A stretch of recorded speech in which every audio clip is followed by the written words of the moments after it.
Yo la famille, yo les amis. Bonjour, aujourd'hui on se retrouve pour une nouvelle vidéo. Une vidéo qui n'était pas vraiment au programme, mais nous nous sommes tous réveillés ce matin avec une vision d'horreur. Hier dans la nuit, en me couchant, j'ai laissé un bitcoin à approximativement 43 500 $. À mon réveil, il était à 41 000 $. C'est généralement ce genre de baisse qui ne plaît pas du tout. Et à mon réveil, je ne comprenais vraiment pas qu'est-ce qui s'est passé. Et après avoir fait quelques recherches, je fais donc cette vidéo pour essayer de vous apporter plus d'explications sur ce changement brusque de tendance. Notons que actuellement nous sommes en présence d'un cours du Bitcoin à 42 400 $. Il s'est plutôt bien repris avec une dominance du Bitcoin établie à 40,92%. Dominance du Bitcoin qui ne fait que chuter et qui a atteint hier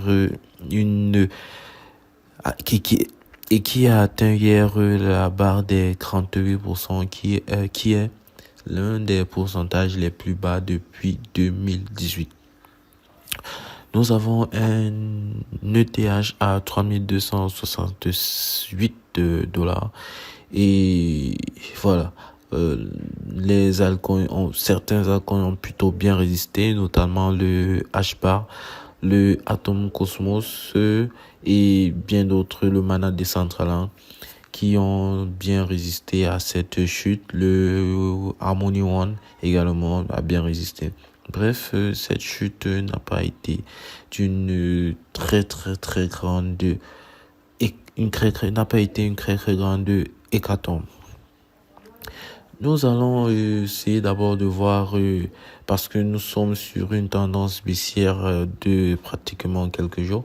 Déjà, hier, dans la nuit, nous avons eu une chute du Bitcoin qui est quitté de 45 000 $ à faire une mèche au niveau alentour des 42 000 $.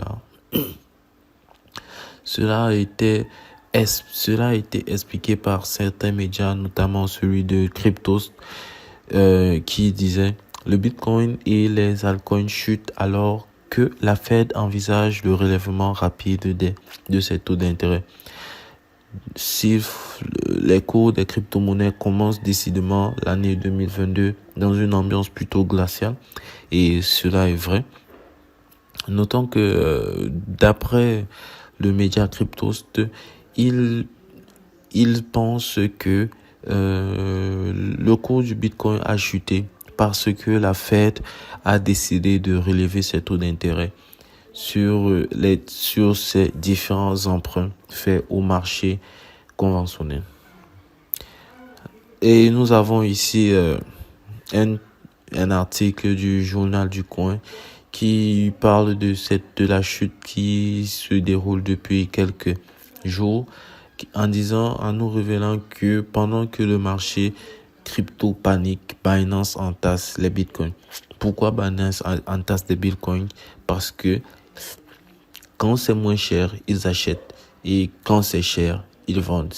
Comme je disais, la philosophie d'achat lorsque l'on est dans le marché des crypto-monnaies et même sur le marché conventionnel, c'est d'acheter quand le prix baisse et de vendre quand le prix monte. Ça, c'est la philosophie d'achat sur n'importe quel marché.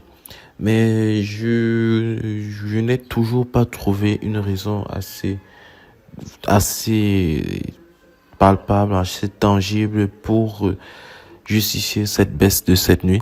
Mais je pense que cette baisse est assez naturelle et devrait trouver une réponse sur des analyses chartistes, des analyses chartistes de traders, notamment celui de Tagado Bitcoin, qui nous présentait là un Bitcoin qui était dans un canal de divergence baissière et qui rangeait dans ce canal qui était aux alentours de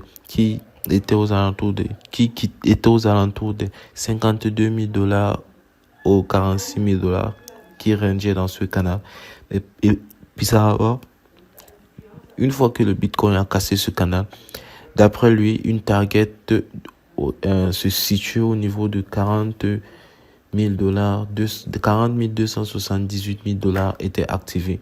Et pour lui, à tout moment, l'on pouvait atteindre cette target. Donc, le Bitcoin a atteint les 41 000 dollars et peut encore réellement chuter. Et nul doute que cela serait encore très dramatique. Mais si l'on a la logique d'un bon investisseur, l'on trouve toujours un avantage lors d'une baisse de marché. Maintenant, on va faire une brève revue des différents launchpads sur lesquels nous sommes.